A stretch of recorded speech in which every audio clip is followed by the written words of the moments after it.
সভায় আসন্ন ত্রয়োদশ জাতীয় সংসদ নির্বাচন গণভোট 2026 উপলক্ষে নির্বাচনী দায়িত্বে নিয়োজিত কর্মকর্তা সহ আইন শৃঙ্খলা বাহিনীকে বেশ কিছু নির্দেশনা দেওয়া হয়েছে।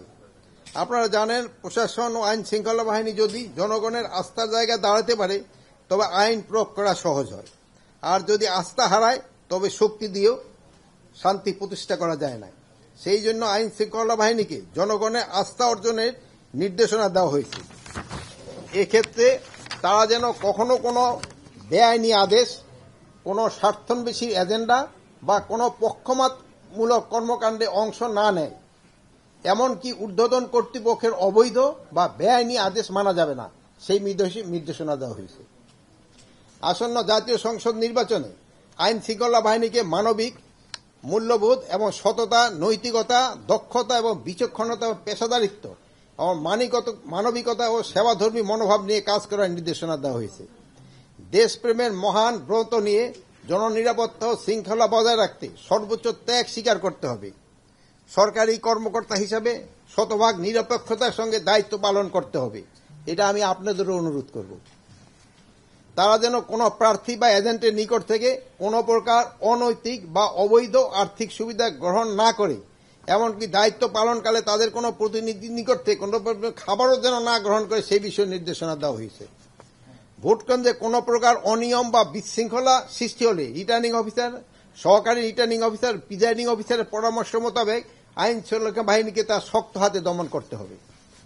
ভোট দেওয়ার বুথ সহ প্রতিটি ভোট কেন্দ্রে স্বচ্ছ ও নির্বাচনের পরিবেশ উপযোগী করে প্রস্তুত রাখতে রিটার্নিং ও সহকারী রিটার্নিং অফিসারদের নির্দেশ দেওয়া হয়েছে।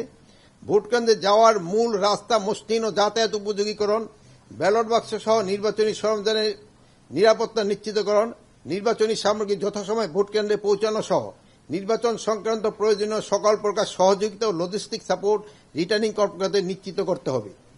তাছাড়া রিটার্নিং কর্মকর্তাদের নির্বাচন পর্যবেক্ষক এবং সাংবাদিকরা যথাসম্ভব দ্রুত প্রবেশপত্র প্রদানের নির্দেশনা দেওয়া হয়েছে। নির্বাচনী বিধি অনুযায়ী ভোট কেন্দ্রে তাদের প্রবেশাধিকার নিশ্চিত করতে হবে। সাংবাদিকরা নির্বাচন ও সংশ্লিষ্ট ভোট কেন্দ্রের বিষয়ে বিভিন্ন তথ্য চাইতে পারে, এই বিষয়ে তাদেরকে পূর্ণ সহযোগিতা প্রদানের জন্য রিটার্নিং ও সহকারী রিটার্নিং নির্দেশ দেওয়া হয়েছে। গত 13 ডিসেম্বর 2025 তারিখ থেকে চালু হওয়া অপারেশন ডেভিল হান্ট ফেজ 2 অভিযানে গতকাল 25 জানুয়ারি 2026 তারিখ পর্যন্ত 22,464 জনকে গ্রেপ্তার করা হয়েছে। তাছাড়া এই অভিযানে 483টি আগ্নেয়াস্ত্র, 4,660 রাউন্ড গুলি, 799 রাউন্ড কার্টুজ এবং 1,084টি দেশীয় অস্ত্র, গ্রেনেড, মর্টারের গোলা, গান পাউডার, আতশবাজি, বোমা তৈরি উপকরণ ইত্যাদি উদ্ধার করা হয়েছে। এই সময় মামলা ও ওয়ারেন্ট মূলে প্রায় 42,164 জন সহ সর্বমোট 64,628 জনকে গ্রেপ্তার করা হয়েছে। ডেভিল হান্ট ফেজ 2 এর অংশ হিসেবে চেকপোস্ট ও টহলের সংখ্যা বৃদ্ধি করা হয়েছে, যাতে সন্ত্রাসী ও দুষ্কৃতীরা পাড়ায় পেয়ে যায় এবং অবৈধ লুট হওয়া অস্ত্র উদ্ধার আরও বৃদ্ধি পায়। মূলত এইসব বিষয় নিয়ে আইন শৃঙ্খলা সংক্রান্ত পরিষদ কমিটির সভায় আলোচনা হয়েছে। আমি আপনাদের সকলকে আন্তরিক ধন্যবাদ এবং কৃতজ্ঞতা জানাচ্ছি। আপনাদের সকলের সহযোগিতা ছাড়া আইন শৃঙ্খলার পরিস্থিতি এই স্থিতিশীলতা বজায় রাখা সম্ভব নয়। সকলের সম্মিলিত প্রচেষ্টা আমরা একটি অবাধ, সুষ্ঠু, নিরপেক্ষ, শান্তিপূর্ণ, উৎসবমুখ জাতীয় নির্বাচন উপহার দিতে সক্ষম হব ইনশাআল্লাহ।